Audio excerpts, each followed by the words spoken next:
Hi everyone, my name is Barinada Alexia Cho, a startup lawyer. My team and I at BL help startup founders to get clarity about the legal aspects of their business and basically provide legal support in their startup journey. One of the questions that I get asked frequently, like all the time, is how do we split equity in our startup?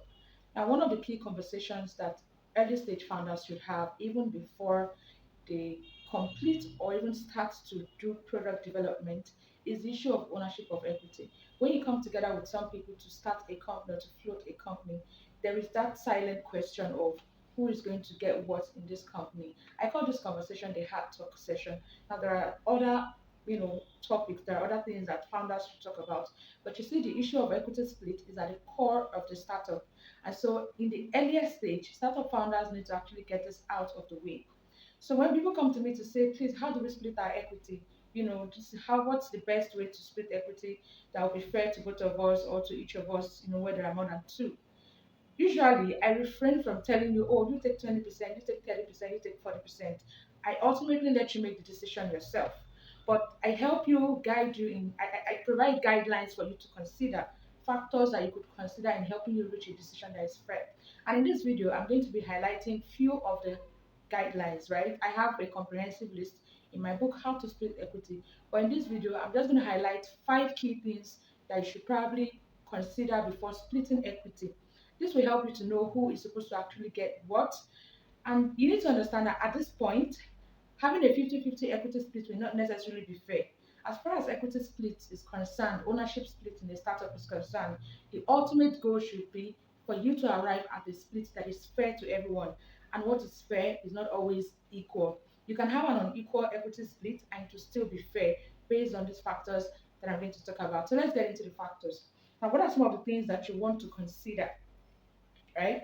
What are some of the things that you want to consider before splitting equity? Number one is ownership of the idea. Who owns the idea?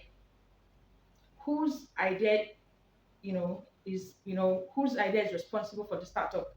Who is the brain behind the startup? That's one question you want to ask yourself. But then don't dwell so much on that question because ownership of the idea is not just enough, right? It's not enough to just own an idea. What is more important is execution of the idea. So if you're going to be splitting equity solely based on ownership of the idea alone, then it may not be a fair split because the person who owns the idea may actually not have the capacity to execute. The person may have next to zero knowledge on what to even do about the idea. So it's not so much about ownership of the idea, it's more about execution. But then that is one factor to consider. And the reason why it is important to factor in ownership is because at the end of the day, you want to arrive at a split that is fair based on all of those factors. So in my book, How to Split Equity, there's actually an equity table that we developed based on each of these factors, and then we apportioned marks or figures to each of the factors. So if there are three or two founders, each founder has, for ownership of the idea, you have five, or the other person has three, or the other person has zero, depending on whether or not any of them contributed to the ownership or to the idea itself. Now, the second factor you want to consider is the risk taking. I'm taking these factors in no particular order, right? I'm taking these factors in no particular order. The risk taking. How much risk is a person willing to take in this startup? If you're bringing a group of persons together to say, you know what, let's float a company together, and the person you're bringing on board is not willing to take as much risk as you are, then it will be unfair for both of you to have equal equity split. What I mean is, if someone is coming on board as a co-founder, right, and then the person insists on maintaining his 9 to 5 while you have abandoned your 9 to 5, you have a family as well as he does, you have other obligations, but you're putting in more efforts, you're putting in more time, to work on the business. But this person is sort of working part-time because for some reason he's not sure about the future, so he's unwilling to leave his 9 to 5. If that is the case, then obviously such person cannot have the same amount of equity as you. Like I said, you can't pick a single factor and make the decision. You need to have all of these factors and then apportion marks to them and then decide, oh, okay, based on the calculation so far, you have the highest and you should get the highest equity, right? The third thing you want to consider is capital contribution. When people come together to say they want to start a business, it's expected that in the earlier stage you're going to be bootstrapping, that a lot of the funds that we needed to get the startup up and running will probably come from your personal pockets. So if you have a co-founder who is unwilling to contribute a dime to it, right, to the startup, that's also a factor to consider, right? So capital contribution, how much is this person bringing to the table, or is this person going to expose us to someone who can give us the cash that we need? That's a factor you want to also consider. Another factor to consider as far as equity split is concerned is the commitment level. How committed is this person?